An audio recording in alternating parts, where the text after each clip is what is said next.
Abang Jadi, bisa berani mungkin menilai kondisi kita ini sudah berada di mana Bang di Kepri ini? kamu ini aktivis, kamu punya idealisme, sekarang kamu punya ilmu, kamu bangun itu Kepri, itu tempat lahir kamu itu. Putra Kepulauan Riau yang bisa memimpin lembaga tinggi negara BPK. Berarti ada permainan Ya. pejabat di Batam yang memainkan isu itu. Jangan lupa tonton Cakap, jangan tak cakap, subscribe, like, and share. Camera! Running! 101, 2, 3, take 2. Action! Ya, saya dapat ilmu benar-benar kata-kata Bang Hari ini luar biasa. Saya baru dapat bagaimana seorang yang gagal sikapnya dan bagaimana yang seorang yang berhasil. Saya ingin membayangkan ada anak-anak Kepulauan Riau yang banyak juga bersekolah ke Amerika. Abang bisa memberikan satu pandangan bagaimana bisa mengikuti jejak Abang ke Amerika? Yang penting kita harus hapus itu kata menyerah dan putus asa. Jadi di dalam kamus hidup kita harus kita hapus, Mas Hardy, kata menyerah dan putus asa. Tidak boleh ada kata-kata itu di dalam kamus hidup kita. Saya juga tidak tahu awal-awalnya bagaimana cara bisa sekolah ke Amerika. Coba bayangkan. Saya dari keluarga yang tidak kaya. Saya ketemu dengan teman di Amerika yang mereka itu rata-rata dikirim dari orang tuanya atau dapat beasiswa yang penuh. Apakah dari Bank Indonesia, dari Kementerian Keuangan, dan sebagainya. Saya tidak punya itu. Saya cuma dapat jatah dari pemerintah Indonesia, dari Seknek, waktu itu dari dana Dewan Beasiswa ASEAN yang dikelola oleh Seknek dan Menpora. Itu saya dapat 1 tahun, dan itu yang membuat saya hidup saya. Dan kemudian saya melalui prestasi sekolah saya dapat beasiswa dari sana. Jadi untuk anak-anak Kepri, jangan menyerah. Atau ada, kalau saya kuliah umum atau di mana-mana itu, Pak, kami tidak punya uang, Pak, kami tidak. Saya tidak punya uang, Mas Hardy, tapi saya bisa. Saya percaya di mana ada kemauan, di situ ada jalan. Itu kan bahasa kita kan? Iya, betul. Allah pasti memberi jalan. Amin, amin, amin, amin. Sepulangnya dari Amerika, Abang berada di mana setelah itu bekerja, dan bagaimana karir Abang setelah pasca dari Amerika? Saya pulang ke Indonesia tahun 2000, saya selesai doktor saya 2000. Kemudian saya mengajar lagi. Cita-cita saya memang mengajar dari dulu. Tapi karena saya dianggap aktivis, beberapa tokoh partai melihat saya sudah punya nama sebagai aktivis, sekarang punya bekal baru, punya ilmu begitu. Jadi sayang menurut mereka, saya tidak mengabdikan kemampuan saya untuk ikut mengatur. Jadi saya ingat betul waktu itu pertama kali Bang Akbar Tanjung, Golkar, dia tanya mau jadi anggota DPR apa tidak, katanya. Saya tanya, berapa gaji DPR, Bang? DPR waktu itu dia sebut berapa. Saya sudah kerja di salah satu di USAID, satu lembaga internasional Amerika di Jakarta. Saya katakan gaji saya sekarang sudah kurang lebih 4-5 kali lebih tinggi dari gaji DPR yang Abang sebut itu. Marah dia sama saya. Dia bilang, kamu ini aktivis, kamu punya idealisme, sekarang kamu punya ilmu, kamu bangun itu Kepri, itu tempat lahir kamu itu, katanya. Saya kemudian terpikir juga, bagaimana cara membangun, ya sudah itu, akhirnya saya bicara sama istri dan anak-anak, mereka serahkan keputusannya pada saya, akhirnya saya terima. Tahun 2004 saya dicalonkan oleh Partai Golkar, dan alhamdulillah terpilih sampai 2 periode. di DPR, dan konsentrasi saya di bidang ilmu saya, Mas Hardi, yaitu di bidang ekonomi. Karena ilmu saya ilmu ekonomi, komisi yang mengelola perekonomian itu adalah Komisi 11. Saya sampai menjadi pimpinan Komisi 11, saya bahkan pernah menjadi ketua Badan Anggaran di DPR RI yang mengelola, termasuk sebagian dananya pernah saya kirim ke Kepri dari pola alokasi itu untuk Tanjung Pinang, Bintan, Batam, dan beberapa tempat lain saya alokasikan itu. Rupanya itu yang saya pahami, bagaimana membangun Kepri. Salah satunya dengan cara seperti itu, Mas Hardi. Saya melihat karir Abang di politik terakhir kalah menjadi anggota DPR untuk ketiga kalinya. Tapi kata orang, nasib Abang ini jatuhnya jatuh ke atas, bukan jatuh ke bawah. Setelah itu siapa sangka satu-satunya putra Kepulauan Riau yang bisa memimpin lembaga tinggi negara BPK. Bagaimana Abang merasa kok bisa begitu gitu?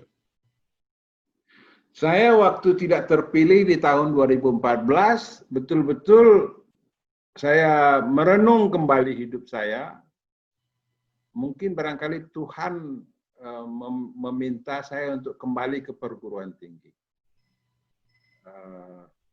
Tapi beberapa teman mendorong saya, kebetulan ada lowongan waktu itu, BPK, kan BPK itu dipilih oleh DPR,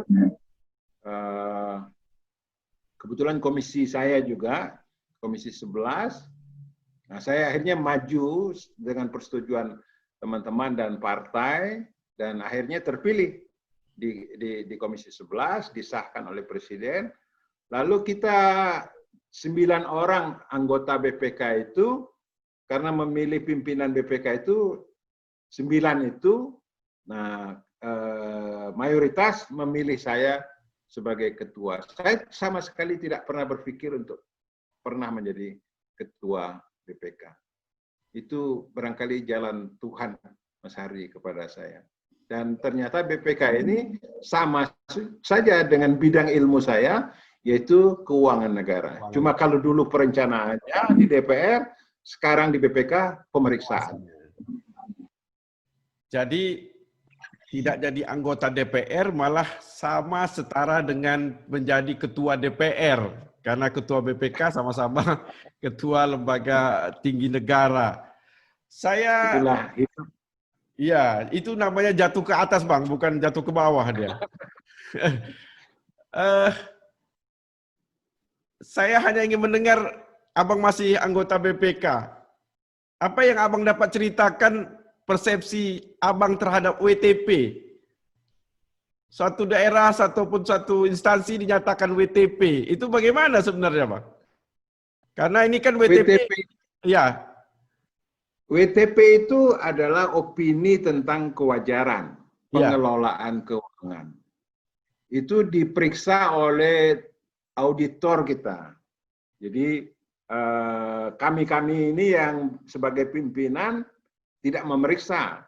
Kami mengelola pemeriksa-pemeriksa itu untuk memeriksa daerah-daerah, kementerian, dan lembaga. Itu yang kemudian ujungnya nanti mereka apakan kepada tim yang kita sebut semacam tim pengambilan keputusan. Kita pun tidak terlibat di situ. Bahkan kalau misalnya, kalau menurut peraturan ya Mas Hardi, kita cawe-cawe, misalnya ada kepala daerah datang kepada kita, tolonglah Pak supaya kami WTP. Walaupun sebenarnya tidak bisa WTP, dan kita masuk situ dan ketahuan, kita akan kena sanksi. Jadi profesionalisme sangat penting di dalam, walaupun ada juga pegawai kami, auditor kami yang ditangkap KPK, Mas Hardi. Ya, ada juga yang seperti itu. Dan kecenderungannya ketika saya masih di DPR tahun 2004, itu yang WTP seluruh pemerintah daerah dari 543 pemerintah daerah, provinsi, kabupaten, dan kota, baru 3% yang dapat WTP tahun 2004. Sekarang sudah berapa persen? Sekarang sudah hampir 86%. Pemerintah pusat yang kita periksa ada 87 kementerian dan lembaga, itu waktu 2004 56%. Sekarang sudah 95%. Artinya apa?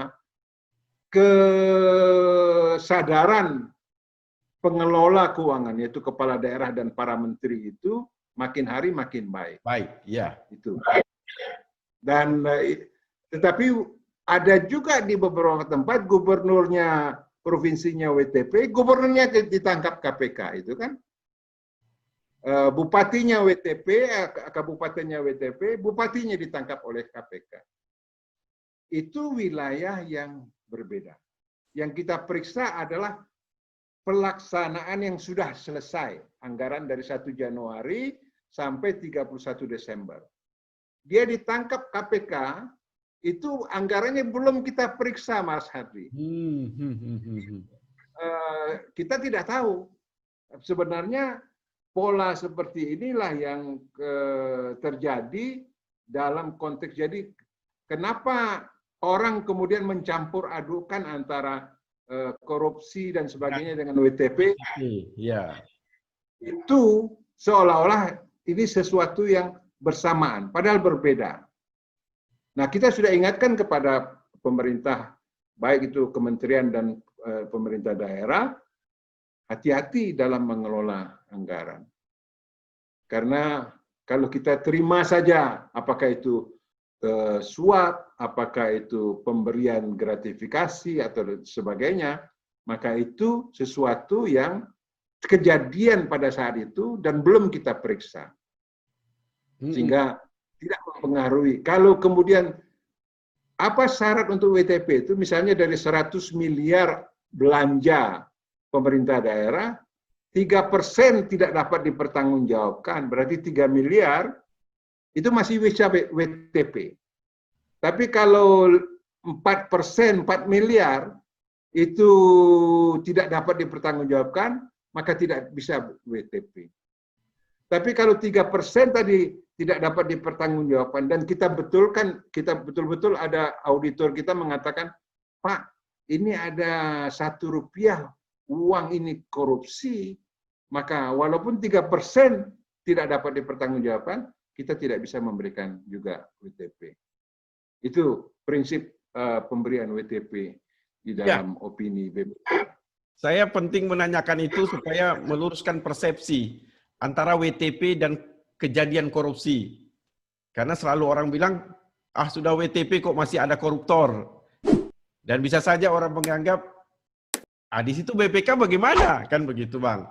Kenapa saya ingin mendapat penjelasan dari Abang, dan saya tadi penjelasan yang saya kira mempunyai kesan yang baik untuk semua memahami antara WTP dan kejadian korupsi. Saya mencoba yang agak kekinian, Bang. Kekinian. Itu susah nyebutnya. Ada penggunaan dana untuk COVID. Tapi katanya, ya pertanggungjawabannya nantilah, yang penting agak salah-salah dikit, nggak apa-apa, yang penting niatnya memang untuk pandemi. Ya kasarnya saya ngomong begitulah.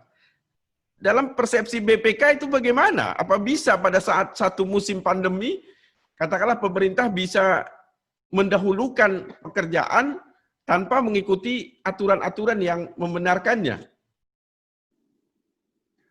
Kenyataannya Presiden beberapa waktu yang lalu mengatakan kalau ada anggaran penanganan COVID ini disalahgunakan, maka saya akan gigit keras. Jadi Presiden sudah memberikan sinyal, dan siapa yang menggigit itu? Salah satunya BPK. Yang lainnya aparat penegak hukum, KPK, Kejaksaan, dan Kepolisian. Kami wilayah administrasi keuangan negara yang nanti kita akan rumuskan menjadi temuan BPK yang namanya kerugian negara. Misalnya, membeli beras. Mhm. 1 kilo, katakanlah beras itu berapa, Mas Hardi? 1 kilo. 13.000. 13.000. Ya. Nah, anggarannya 1 kilo itu 100.000. Dari 13.000 ke 100.000 berarti selisihnya itu apakah itu kerugian negara atau tidak? Kalau dia di Tanjung Pinang atau di Batam mungkin bisa kerugian negara. Tapi kalau dia di Anambas, kalau dia di Papua, Wah, ya.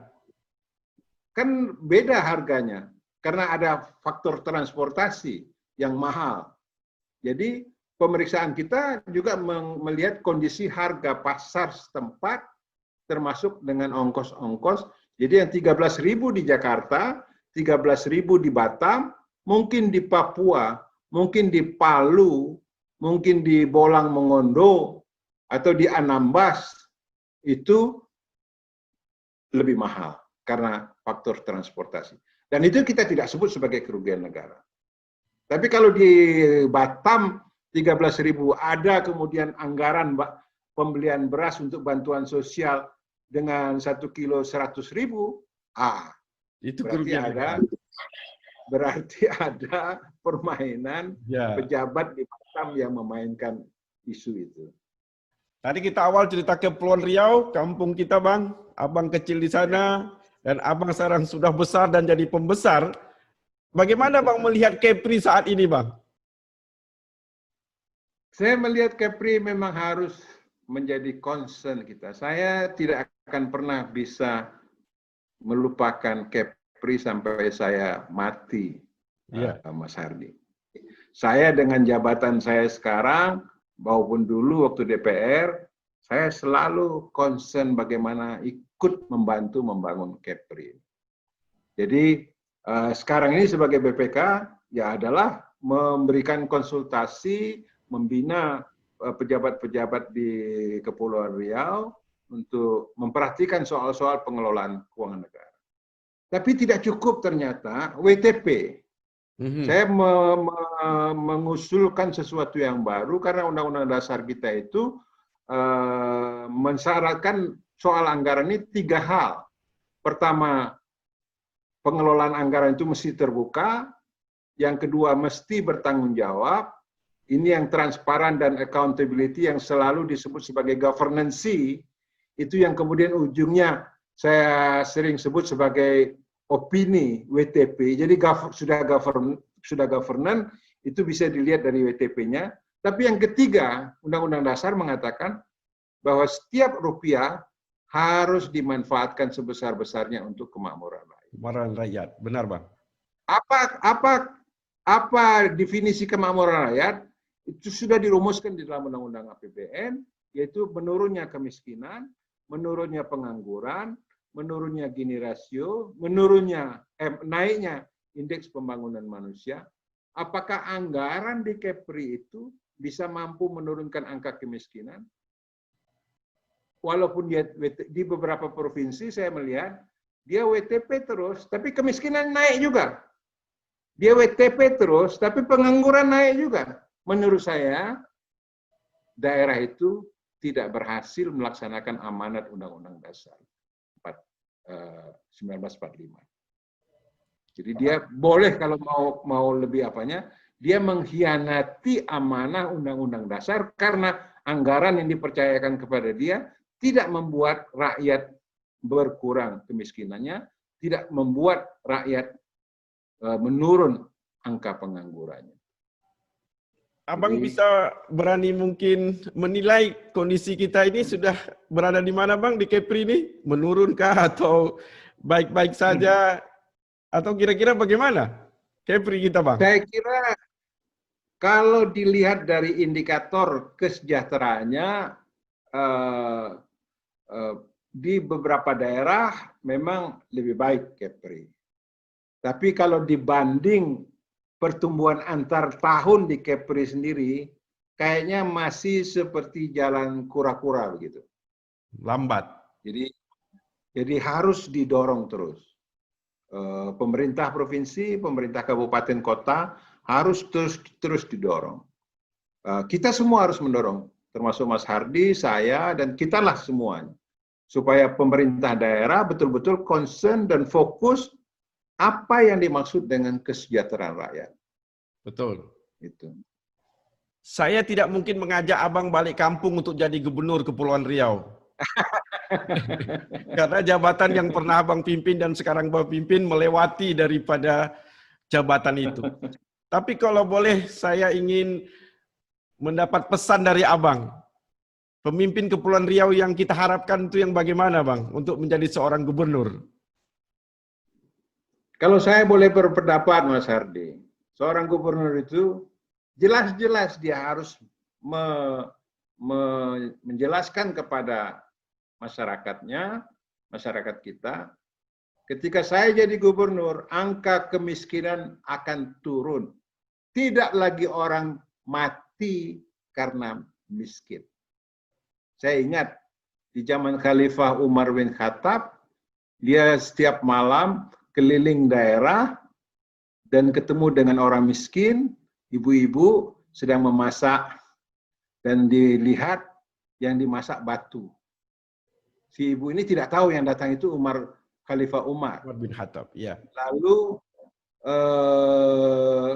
kenapa kamu masak batu, kata Khalifah Umar. Inilah Khalifah saya. Tidak pernah tahu tentang nasib rakyatnya yang miskin seperti saya. Dia tidak tahu dia sedang berhadapan dengan Khalifah. Langsung Khalifah Umar pergi ke kantornya, dia pinggul beras langsung. Ada stafnya namanya Aslam. Ya Khalifah, biarkan saya angkat karung beras itu. Apa kata Umar? Kamu mau menanggung dosa saya di akhirat nanti karena saya pemimpin? Biar saya angkat. Lalu dibawa ke rumahnya, dimasakin, karena alasan si ibu memasak batu itu supaya anak-anaknya mengira ibunya sedang memasak makanan dan tertidur.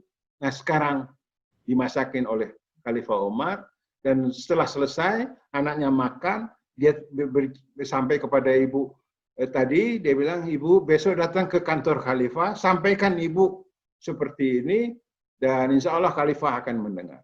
Besok ibu itu datang ke Khalifah, dia terkejut, ternyata Khalifah itu yang datang tadi malam. Bisakah gubernur, bupati, kepala daerah di Kepulauan Riau seperti itu, Mas Hardi? Iya, saya mencermati betul dan memang kita sedang mencari pilihan yang terbaik lah daripada yang ada. Dan tentu saja cerita Bang Hari ini akan menjadi satu pedoman yang kira-kira memang tidak bisa terbantahkan lagi. Insya Allah semua ada jalannya Bang, karena semua pemimpin juga sudah ada takdirnya untuk jadi pemimpin. Ada zamannya, ada pemimpinnya, dan situ juga akan terus kita mengevaluasi apa yang akan mereka pimpin. Terakhir Bang, pesan untuk generasi milenial Kepulauan Riau. Yang anak-anak kita bisa mencontoh karya abang yang sekarang ini saya lihat adalah OKB tadi, orang Kepri berprestasi. Bagi saya pesan sederhana aja Mas Hardi. Kejarlah ilmu setinggi-tingginya. Jangan pernah menyerah atau apalagi berputus asa. Tidak boleh anak Kepri mempunyai kamus menyerah atau putus asa dalam hidupnya. Kejarlah dan insya Allah kita akan mencapai apa yang kita cita-citakan. Terima kasih Bang, terima kasih sekali karena saya sedang mengejar abang tanpa menyerah dan akhirnya abang mau podcast dengan saya. Dan tentu saja podcast ini sangat berarti dan sekali lagi cakap abang adalah cakap yang sangat berarti bagi Kepulauan Riau. Selamat Bang, OKB, orang Kepri berprestasi. Cakap, jangan tak cakap. Wassalamualaikum warahmatullahi wabarakatuh. Waalaikumsalam.